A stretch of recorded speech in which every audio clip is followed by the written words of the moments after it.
Come on, start a riot.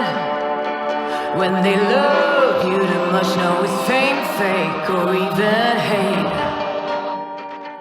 So, I'm John Kanan. I welcome you to Let's Talk Native on this Saturday, June 20th, 2020. While this program may not provide a path to spiritual enlightenment, we do encourage and in some cases start conversations. We were shooting for a different kind of enlightenment here. We kind of break the rules here for Native radio. We don't do prayers and buffalo speeches. We don't do spirituality shows. We take a tough look at history, oppression, survival. We talk about culture, politics, identity, and we may step on a few toes along the way. But our real goal here is to bring people together by breaking down what separates us. We'll take on the false narratives and provide critical thinking to all that's heaped upon us, and we do it all right here live from the Cattaraugus territory of the Seneca Nation. So let's talk Native. But first, let me remind you that our audio does stream live on our website. We were off last time, but we're on today. If you care to just listen to audio, you can go to our website, which is www.letstalknative.com.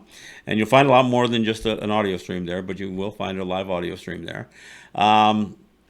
We stream live video of the show via Facebook Live on our Facebook group pages, and it is shared across a bunch of other group pages as well. We take the audio and we put it up on SoundCloud, which puts it out as a podcast to all your favorite podcast platforms. We take the video and we put it up on our YouTube channel, which is Let's Talk Native TV.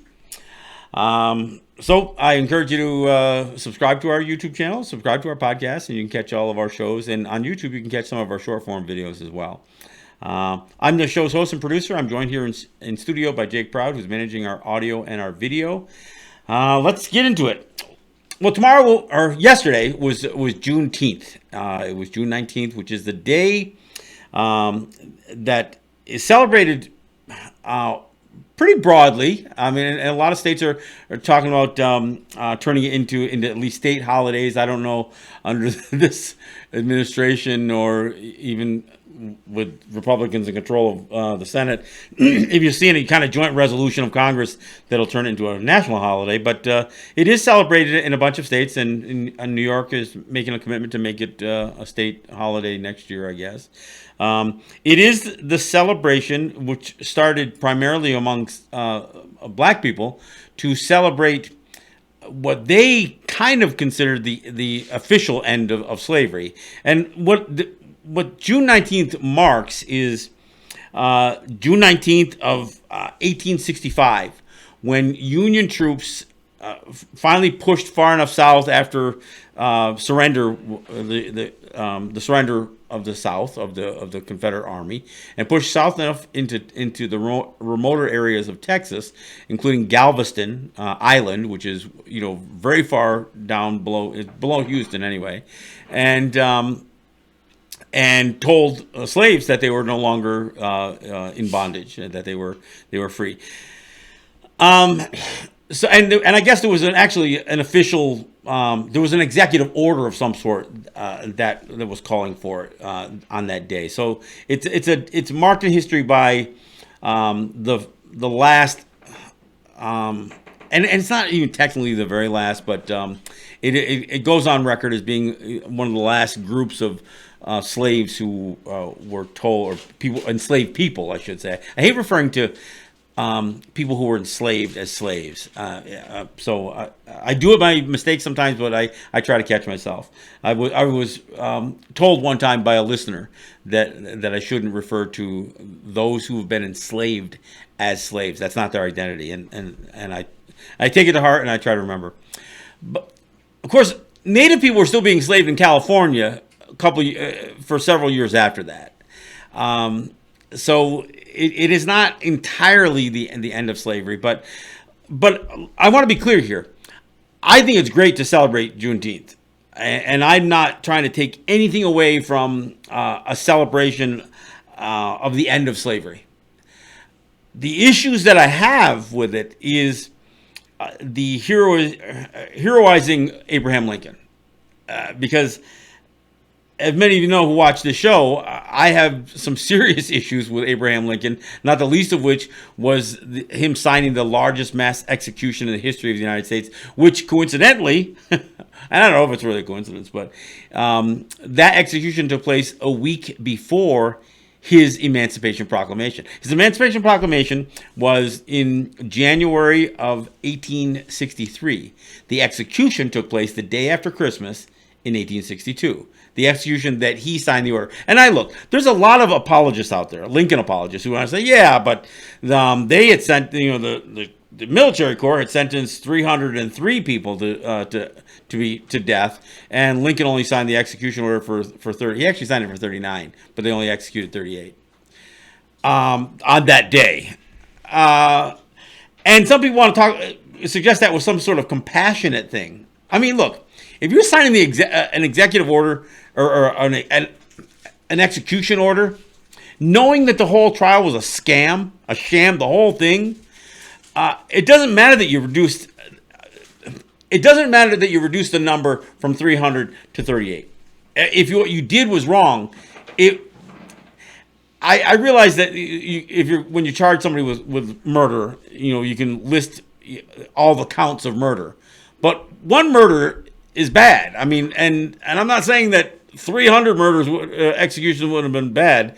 It would have been, but to somehow praise Lincoln for reducing the number down to 38 is false praise.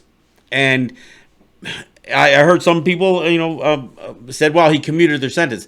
Well, commutation is a funny word, because when people hear something about a sentence being commuted, they assume that means that they were, released or had their sentence reduced. Well, yes, they did have their sentence reduced. Instead of being executed the day after Christmas in 1862, the rest of them died in prison.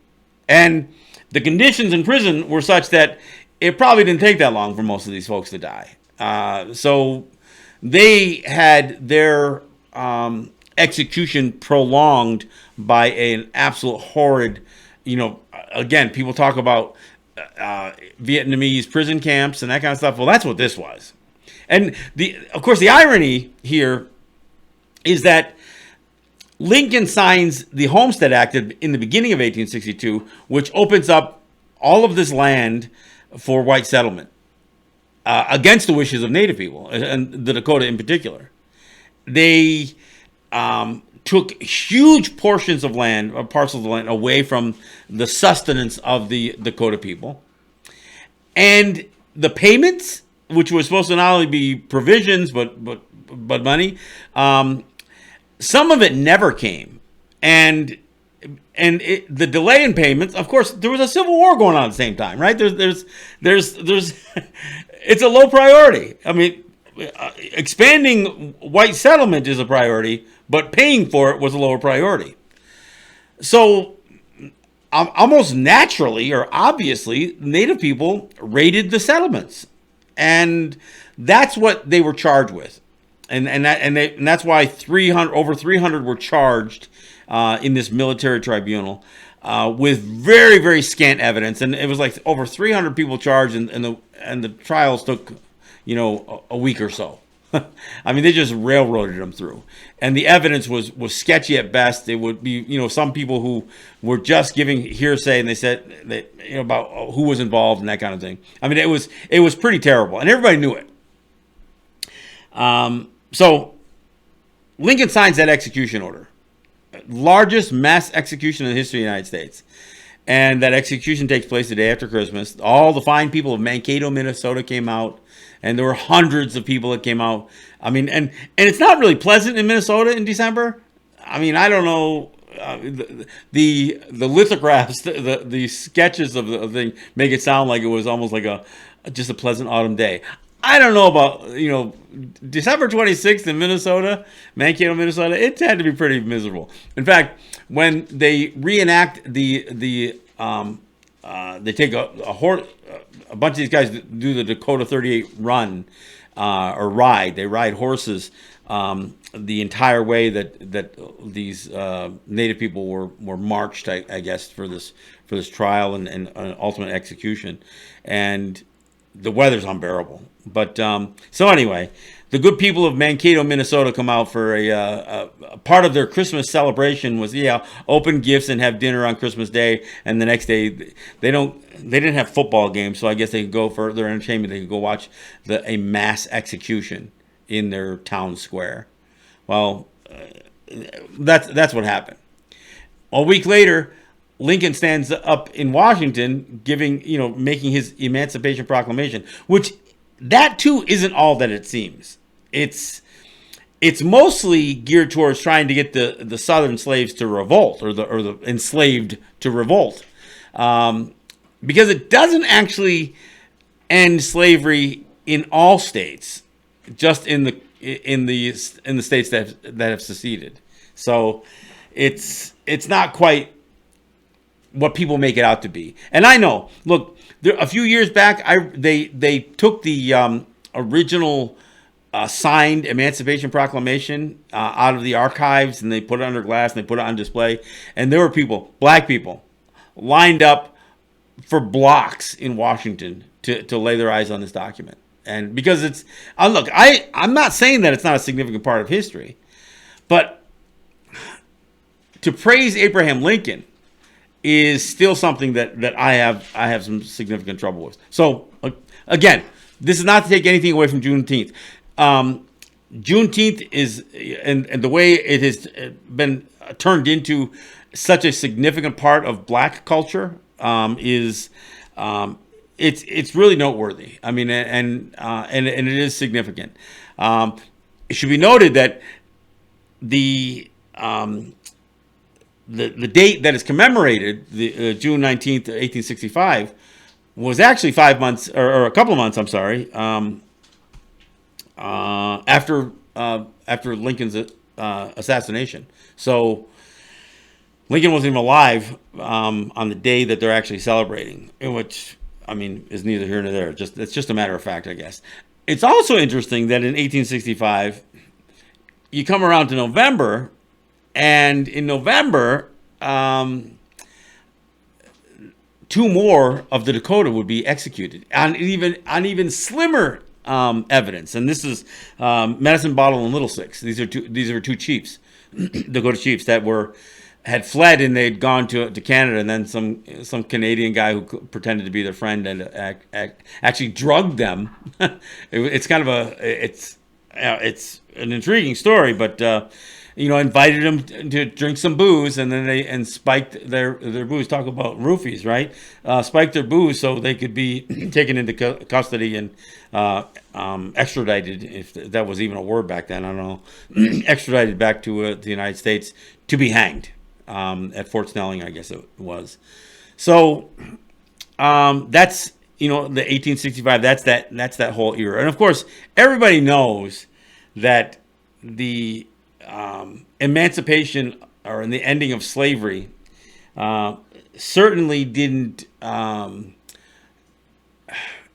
it didn't fix things, right? I mean, you had what they call the Reconstruction era, that would be almost completely dashed by by Jim Crow and the racism that would prevail. One of the reasons, the main reason that Lincoln was assassinated was because of his Emancipation Proclamation and conversations that he was saying about how some Negro men, the intelligent ones and the ones who served in the war, should be allowed to vote.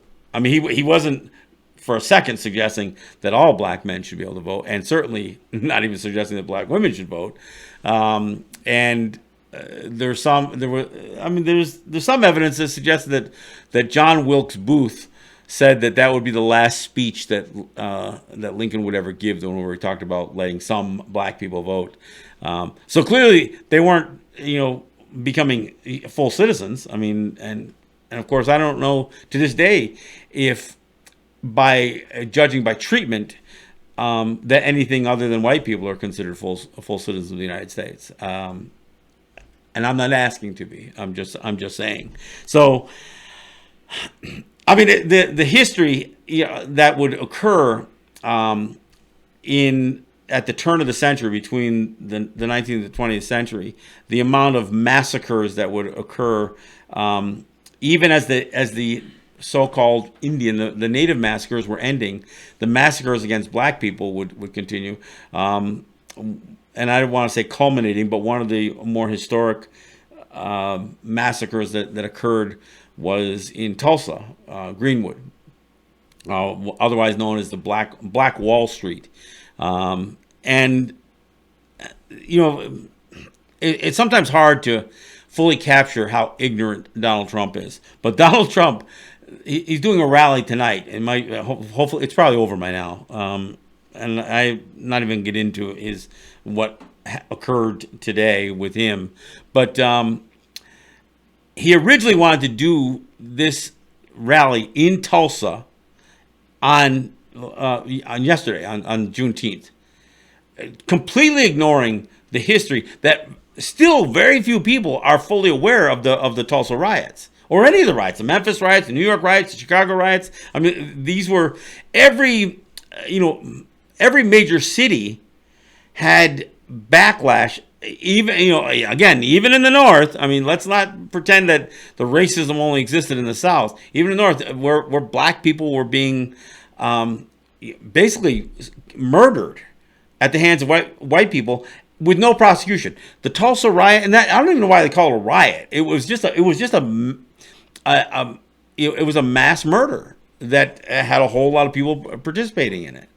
And of course, even while the Tulsa riots, this destruction of Greenwood would happen, 50 miles away in Osage territory, there was a decade-long killing spree that ranged from store clerks to bankers to morticians and doctors and lawyers that were killing the Osage for their oil money. I mean, it just... So when I hear people say things like, make America great again, or the good old days, or whatever else, it's like, I don't know when those days were, but I'll tell you, you can look back on every day in American history and just shake your head and say, I can't believe that stuff actually happened. And it did. It does. And it continues. So, I don't know. So Donald Trump decides that he wants to relaunch his first public, in the midst of a pandemic. He wants to go out to Tulsa on Juneteenth, a day. I mean, talk about just rubbing it in the face of black people. I mean, clearly in the modern era, there has never been a racist president, or president as racist as Donald Trump.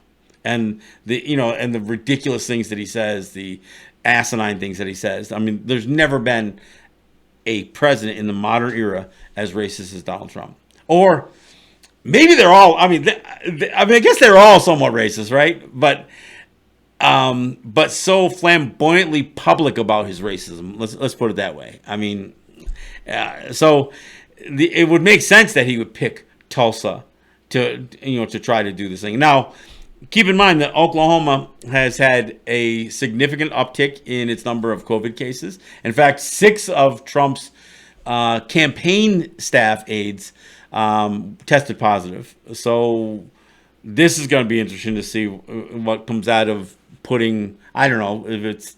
I think the arena that he was having this thing in can only hold like 19,000 people. So, but almost 20,000 people. And who knows how many people are gathered outside that want in, or are going to be looking at it on some sort of exterior screens. Who knows? Of course, you're not going to have all these people show up to a Trump rally without having a fair number of people that are in the area of Tulsa, probably raising hell too. So it's going to be interesting to see what this. I mean, they talk about super spreader events, and a lot of times they're associated with things like church gatherings and any kind of public gathering where you bring a bunch of people together. But it's been really linked strongly to a lot of religious group worship. Well, that's what's happening. Happening tonight this is group worship. This is people worshiping Donald Trump, and considering 6 of his Tulsa aides already tested positive, it's going to be interesting to see how this plays out. Now, I also want to juxtapose that comment, because there was a sense that there was going to be this huge uptick because of the protests associated with, not just Black Lives Matter, but in the wake of, George Floyd's death and several other issues. But there's no evidence of it. In none of the cities where there were major protests have those cities, including New York, have they experienced an uptick in COVID cases following the appropriate number of days of protesting. So, and clearly many people protesting are wearing masks, and as hectic and chaotic as a lot of that seems, it's not the same thing as going into a building. The air has a tendency, the fresh air, wind, weather dissipates the ability for the virus to carry through the air. And so there hasn't been an uptick. There hasn't been an uptick based on the protests or the riots or whatever anybody else is calling them, I guess.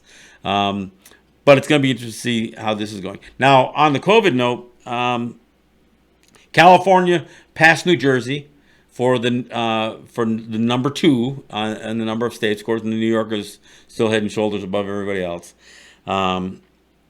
California just passed New Jersey as a state with the second highest number of cases. Then California, Florida, and Texas, they're logging over 4,000 cases, new cases per day. So those are considered the hot zones. But Arizona's not far behind. It's coming in around 3,000. States you might not expect, like North Carolina and South Carolina, are coming in between 1,000 and 2,000 per day. In general, the curve is no longer going down. It's gone back up.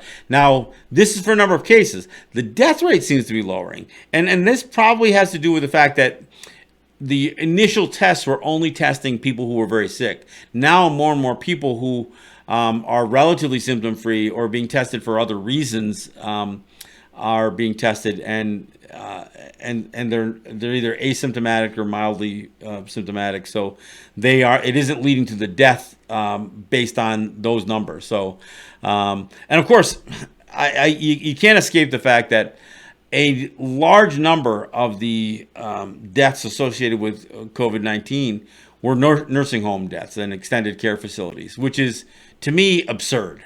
I don't know if there was ever a population that they should have been able to protect.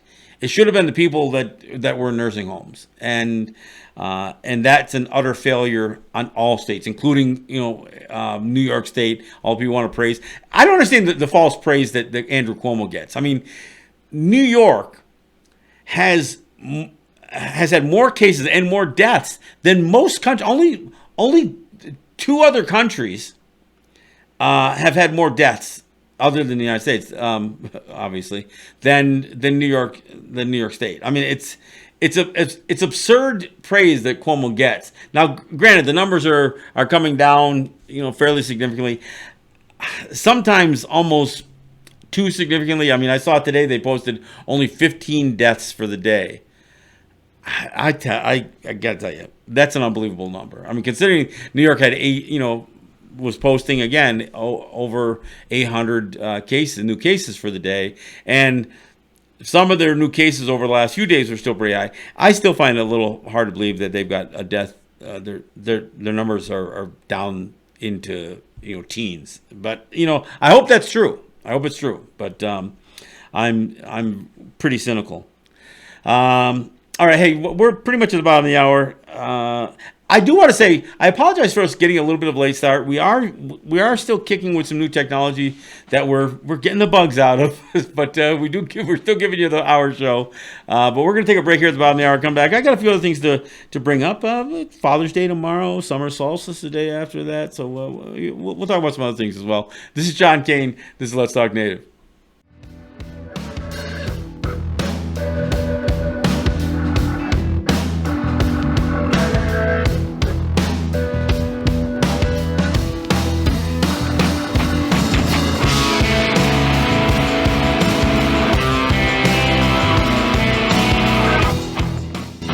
All All right, thanks for coming back. This is John Kane. This is Let's Talk Native. I want to give a shout out to my sponsors.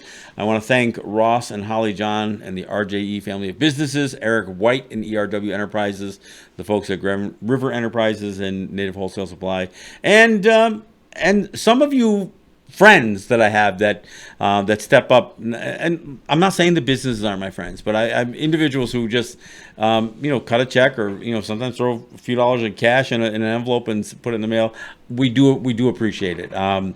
As I mentioned, we are upgrading some of our abilities to do more things with the show, add cameras and stuff like that, and we're getting at it little by little. You got to kind of build the foundation first, but everybody who makes a contribution to the show helps us grow out our capability a little bit, so I appreciate it. I also want to thank all of you who share the program, and all of you who share the memes that I post too. I mean, I know that the Juneteenth meme that I put out there where I mentioned the Lincoln's execution order, that got pretty widely shared, and of course I posted a picture of me at the Columbus statue protest, and all of you who share the pics, the memes, the shows, the links, I appreciate it, and those of you who add things to our group pages, again, I appreciate your contributions to what we're trying to do here.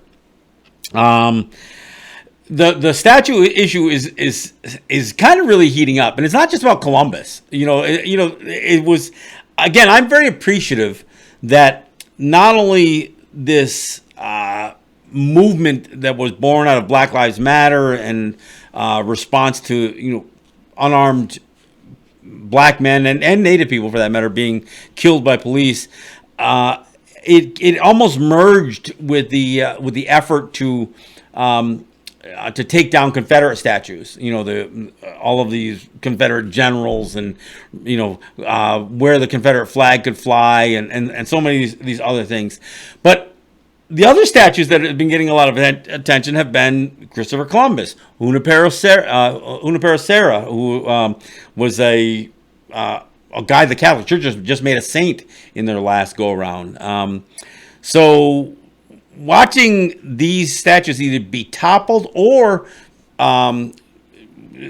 city councils or whatever making the decision to remove them, it's pretty impressive. Again, it's been something to watch. I know there was also some other monuments that are pretty racist. A couple of conquistadors. Other things. Look, I heard a few people suggest. I mean, I saw this really, really terrible. I don't know what city it's in. Lincoln statue where he looks like he's petting a black man, an enslaved black man or a recently freed one or something like that. And it is really the most humiliating statue you can imagine. It is among the most racist statues that are there. I mean, it's literally got Lincoln with his hand on like he's petting a black man. I mean, it's whoever thinks this stuff is a good idea. I'll never understand it. It's almost as bad as the Theodore Roosevelt statue down in front of the New York's Museum of Natural History. What city is that one in? It's in the capital neighborhood of Washington, D.C. Oh, it's in D.C. And here's the other one that I like. Some of the debate, and I hear this on NPR when they're talking about some of the stuff, and they're talking about, well, the removal of these Confederate these monuments. Where do you stop? And they says, do we no longer have statues of George Washington or Thomas Jefferson because they had slaves? Do we have to think about changing the name of the nation's capital because Washington had slaves? Changing the name of the nation's capital is not just about Washington. It's District of Columbia, so it's got like the double whammy. It's got the founder of the American genocide in the D.C. part, and it's got slaveholder in Washington himself. So I don't know. Is it a terrible thing to want some of these things to change? I don't know. It's funny that I see Jake. You're pulling up that picture. The one angle, it literally looks like he's petting him, but that's not really what. Yeah, I'm seeing Jake over in the corner here pull up the video, and man, these things are terrible. Always posting it up on, on the screen here. I mean, who in their right mind thinks these are good ideas? And why not pull these things down? I don't know. So I don't know. The statue is, and then I hear people say, "Well, stop living in the past." Well, then get rid of the freaking statues. If you want to stop living in the past, when I wear my "Get Over It" shirt, I'm saying you get over yourselves. I mean, get rid of these statues. There's nothing that is more symbolic of a false narrative of history or revisionist history than these monuments to narcissism that are represented in these statues. So, hey, get rid of them all. All right, hey, I also want to mention tomorrow's Father's Day. I usually, go out of my way to mention, not just because I'm a father and a grandfather, but look, it is one thing to impregnate somebody and get a woman pregnant. It's another thing to be a father, and I have to say that I know that there's a lot of women who have to raise children by themselves because of either deadbeat dads and one of my daughters lost her husband to cancer. So I know what a struggle it is to be a single mom raising children, and oftentimes there are men who do step up, who are not the fathers, but they become fathers. And I want to give a thanks to the men who step up and help single mothers with their children, and of course, look, there are many of us who do what we're supposed to do as fathers, and we fulfill our obligation, not just our obligation, but we fulfill the opportunity to be impactful on the lives of children or grandchildren or whatever else. And you don't need my thanks. If you're doing the right thing, you're getting your reward already. You don't need my thanks to, you just don't need my thanks. But I'm still grateful nonetheless. So again, by the time I get out of here, it'll actually probably be midnight, and it'll be beginning of Father's Day. So I hope people enjoy the day. My daughter's birthday is also tomorrow, so I'll give a happy birthday to Jessica.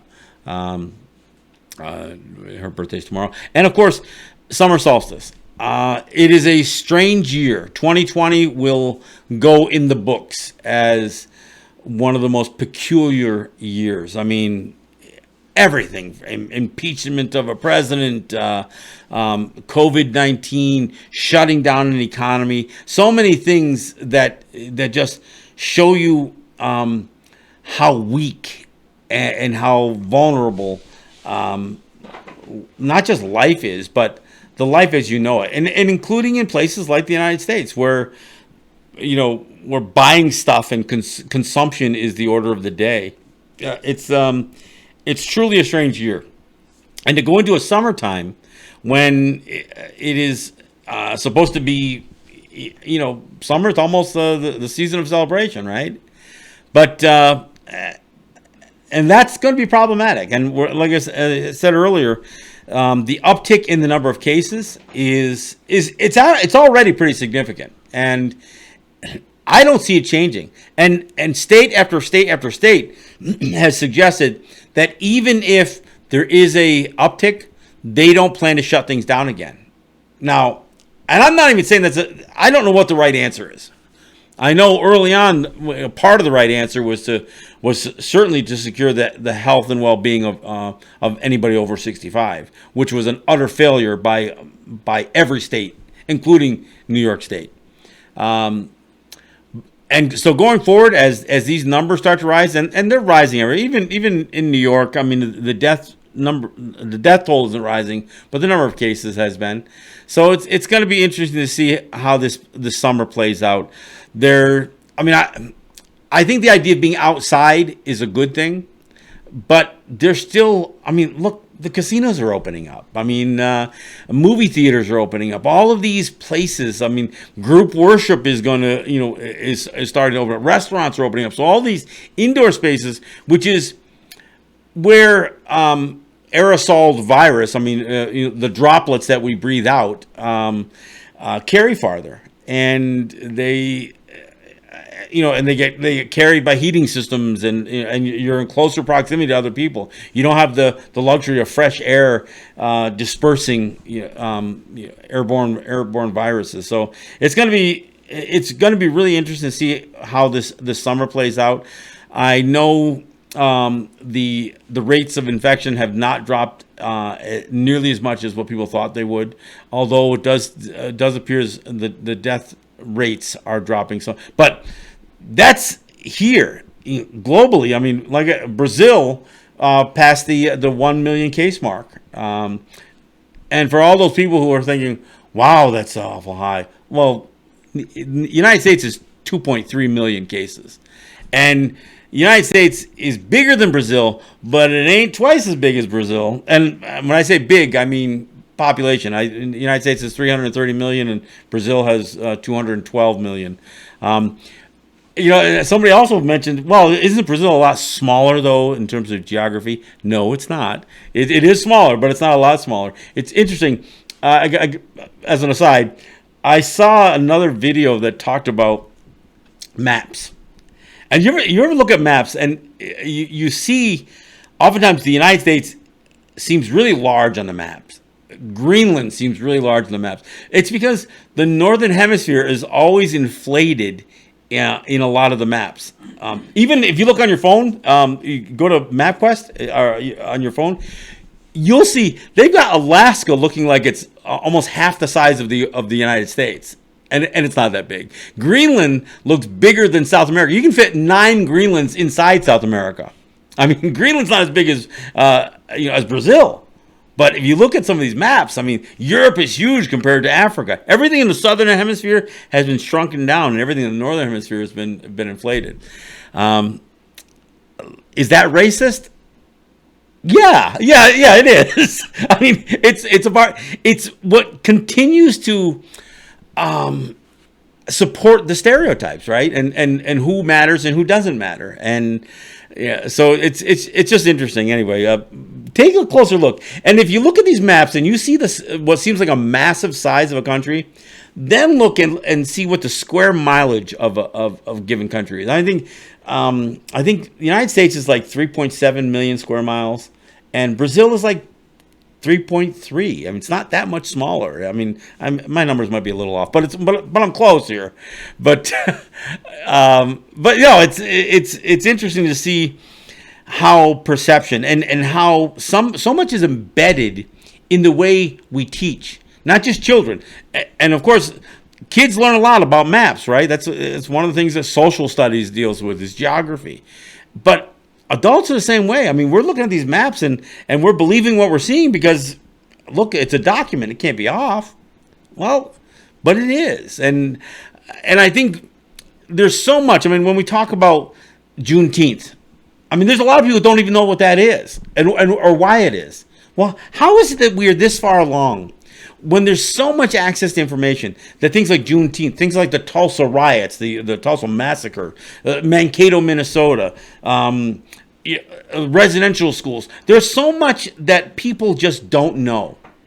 And then you have a certain segment of the population who says, I don't want to know. That's in the past and it doesn't matter. But they'll also defend, the same people who say none of that stuff matters because it's in the past will defend monuments, Confederate monuments. I mean, Andrew Cuomo, and I know I mentioned this a few times in the show, but I got to mention it again. He was openly condemning Confederate monuments and yet still supporting Columbus monuments. And the argument that he's making for supporting Columbus monuments was that, well, Columbus has become, not that he is, or that he should be, or that he was. And he acknowledges some of the terrible history associated with Columbus, but he says, but he's become a symbol of Italian American heritage. Well, it's the same freaking thing the people in the South say. Well, no, we realize that there was slavery, that slavery was a bad thing. Yeah, sure we do. And but our Confederate flag, statues of Robert E. Lee and all these Confederate generals, no, that's about celebrating Southern pride and Southern heritage. No, it isn't. I mean, a monument to Christopher Columbus validates him as a human being, even though there's so much that says that he shouldn't be. Well, it's the same thing with any Confederate monuments. I mean, Robert E. Lee was an overt racist. I mean, and there's no question about that. I mean, and people try to twist the story around and say, well, he wasn't really that much, and he wasn't that much into slavery. Yes, he was. Yes, he was. And slavery was the first and foremost reason for the Civil War. Now, getting back to the Mankato execution, they executed 38 people who were defending their right to live on lands that were unlawfully taken from them. And they were executed. They wanted to execute 300 of them. Not a single Confederate soldier was executed for treason. Now, I'm not saying people didn't get locked up, and they did, but pretty much all the sins of the South were forgiven. And yet we still got to battle these monuments. I mean, when I look at the way not just Lincoln but other presidents, how much they catered to the South, 500,000 people were killed in the Civil War. 500,000. And no Confederate generals, no Confederate soldiers had other than the ones who lost their lives in the stupid battle in the first place. Nobody was charged with treason.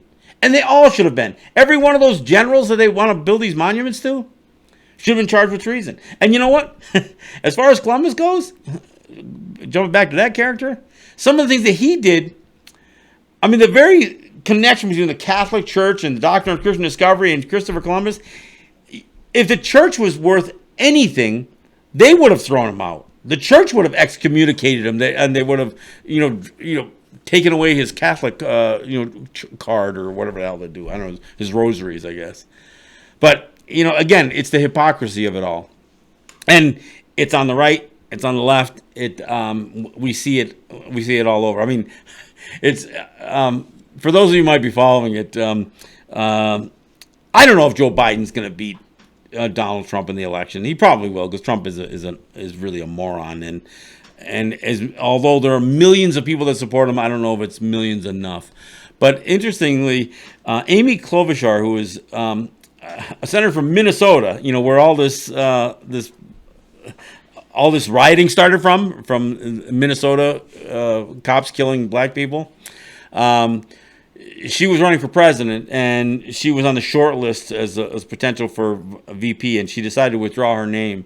But then tried to use this whole Black Lives Matter thing and basically saying in this moment that Joe Biden needs to pick a black woman.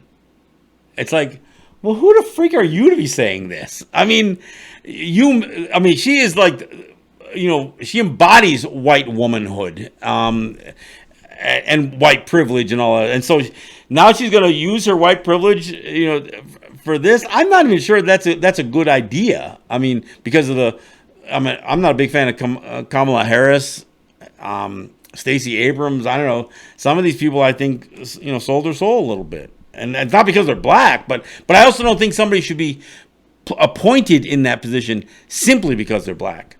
There's some great black candidates, but Amy Klobuchar waited, and she basically said that Joe Biden needs to nominate a black woman in that position. A white woman saying this, so I don't know. I guess I'll leave it at that. So I do want to get back to the Juneteenth thing, because I know some people were a little taken by my comment about the execution, and I'm not trying to steal any thunder away from Juneteenth expanding as a holiday from state to state. I don't want to take anything away from a culture that has developed around Juneteenth, and there's a lot of things that have been celebrated, and ways it's been celebrated that most frankly non-black people are completely unaware of, and increasingly are becoming more aware of it. Like I said, history is a strange thing, because the people who write history and write the history books and history curriculum leave a lot of stuff out. So it's on us to create our own culture around historical events. And even though the Emancipation Proclamation and the emancipation of slaves and the ending of slavery is a checkered part of history. I think ending it is worth celebrating it, but I think to suggest that that Lincoln is a hero is something that I'm still troubled by. And I mean, I don't know if somebody jams two sticks in your eye and they pull one out. I don't know the person that pulled the stick out, especially if he's one of the ones who's jammed it in there in the first place. It should be thanked for that.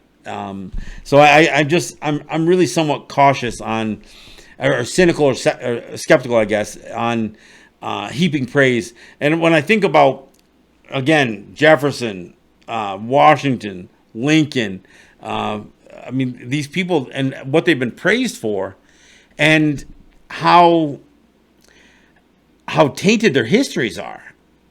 I mean, Jefferson was not just a slave holder. He used one of his slaves as a sex slave for all intent. He had children with his slave, and his children were slaves.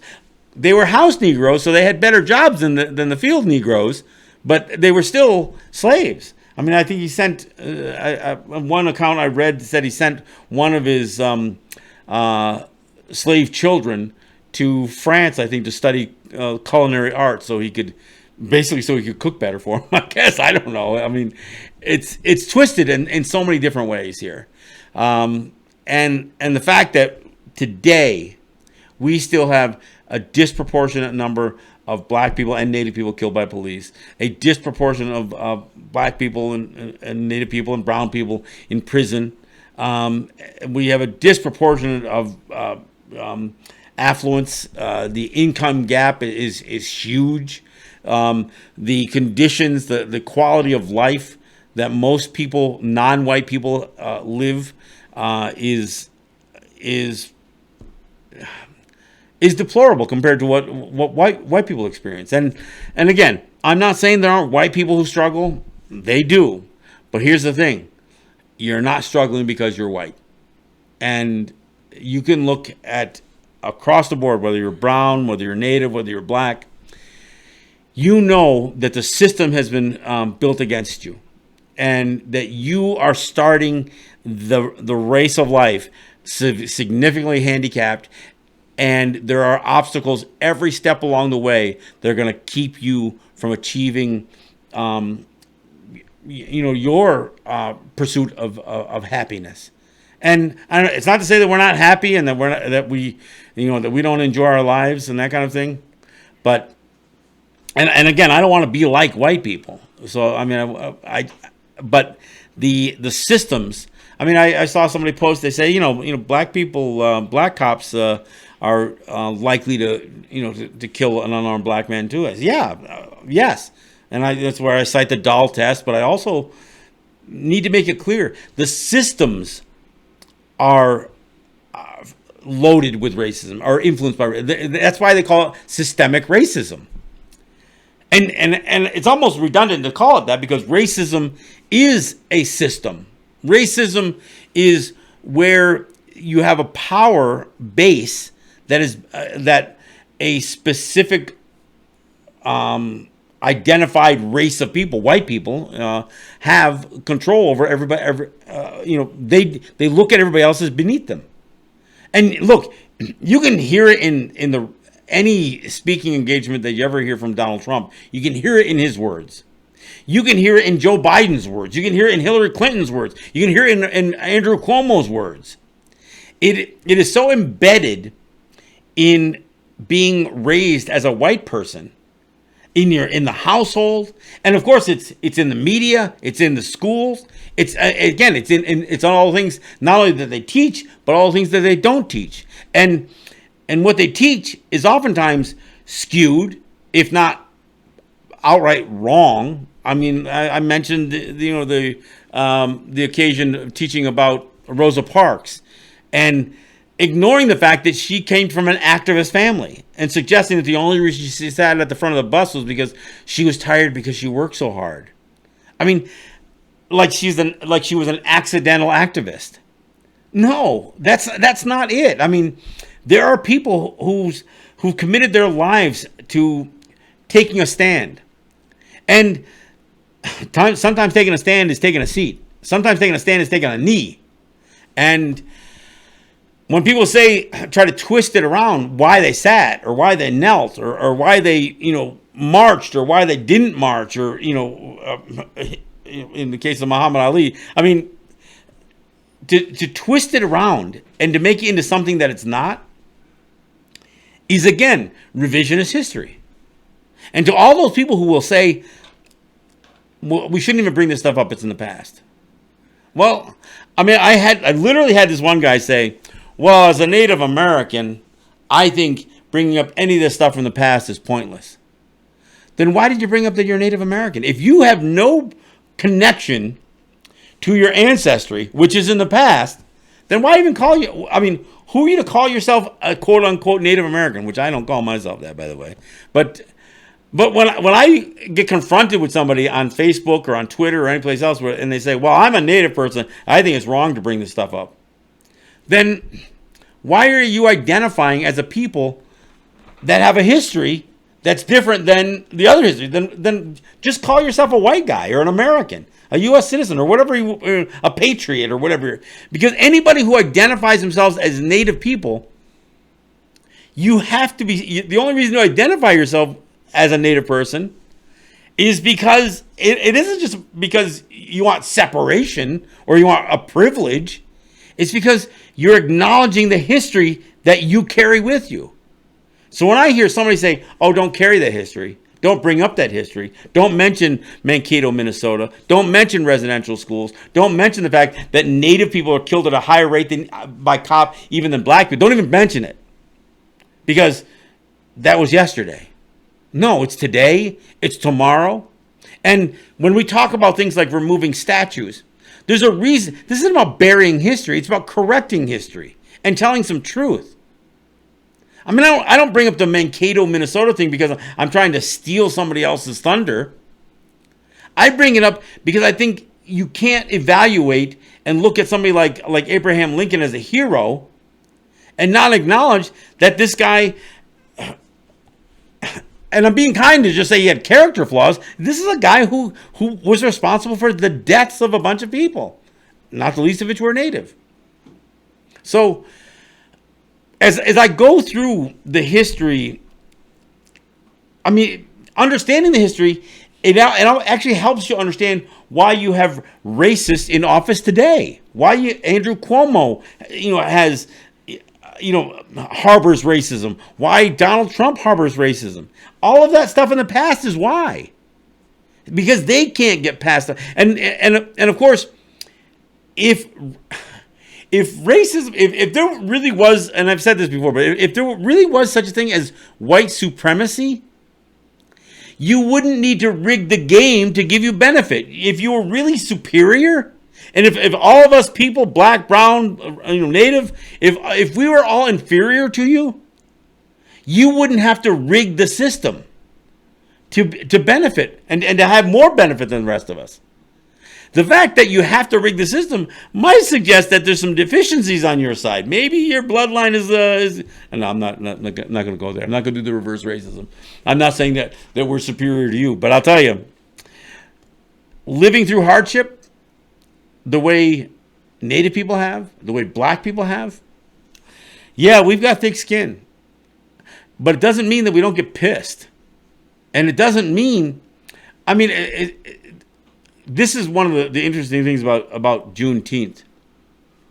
Early on during the Reconstruction era of the United States, which is that period of time after the Civil War, for the most part, former enslaved people were just willing to almost forgive what had transpired for centuries, over a century with the United States, but for centuries before that, they were willing to just move on as fellow Americans, side by side with their white counterparts. But most white people weren't having it, And it wasn't just white. It wasn't just racism in the South. Like I said, you look at the massacres, what they call these race riots at the early 20th century, 1920, 1913, all the way up through there. It was in places like New York and Philadelphia and Chicago, Tulsa, Memphis, but it wasn't just southern cities. It was northern cities too. So that racism not only was put on full display during these massacres of black people, in much the same way that Native people were massacred, but it would continue. And like I said, in New York City today, racism is experienced every single day. So I don't, I fully support Black Lives Matter. I fully support the celebration of Juneteenth. But part of the reason I support Black Lives Matter is if you don't support Black Lives Matter, how do you change it for the rest of us? Because there are other people, non-black, but certainly non-white, that need to support Black Lives Matter for our own benefit.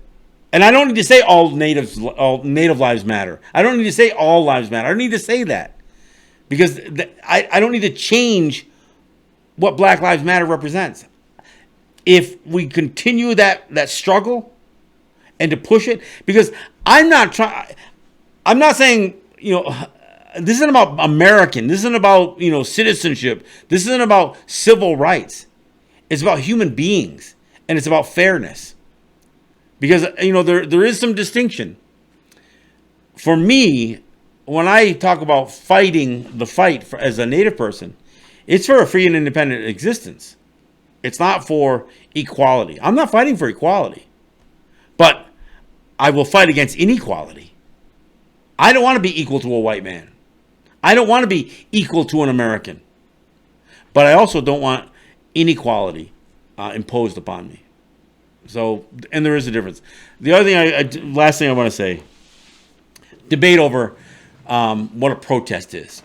A peaceful protest versus a nonviolent protest. They are not the same thing. Nonviolent direct action doesn't mean stuff doesn't get busted up. And I've said this before. So when I hear people say, yes, we should really promote peaceful protest, and I say, no, well, yeah, but nonviolent protest. And there is a difference. And so for those of you who don't understand it, we can have a further conversation on the difference between a peaceful protest and a nonviolent protest. Because clearly people don't understand the difference. Or some people don't anyway. All right. Well, that wraps it up. I know it was a bit of a mixed bag today. And, we'll see you back here on Tuesday. And we will be doing a show in New York next week. We didn't do one last week because of a preemption. So we'll see you back here on Tuesday. This is John Kane. This is Let's Talk Native. Yahweh.